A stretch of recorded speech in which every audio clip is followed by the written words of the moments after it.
आरेवाडी बिरोबा बनामध्ये श्री बिरोबा देवाचं दर्शन घेऊन उद्या दिनांक 30 सप्टेंबरला सायंकाळी 4 वाजता होणाऱ्या दसरा मेळाव्याचं नियोजन देवस्थान कमिटीचे अध्यक्ष, उपाध्यक्ष, सचिव, आजी माजी अध्यक्ष, उपाध्यक्ष, सचिव, सर्व सभासद आणि सर्व पुजारी मंडळी यांच्या उपस्थितीत पार पडलंय।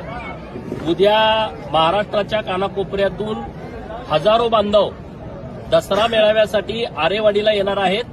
बिरोबाचं दर्शन आणि दसरा मेळावा असा संयुक्तिक कार्यक्रम उद्या मंगळवार दिनांक 30 तारखेला सायंकाळी 5 वाजता पार पडतोय। त्याची पूर्ण तयारी देवस्थान समितीच्या वतीनं झालेली आहे आणि म्हणून सर्वांना नम्रतेचं आवाहन आहे की उद्या मोठ्या संख्येनं आरेवाडीच्या बनामध्ये दसरा मेळाव्यासाठी उपस्थित राहावं। जय मल्हार।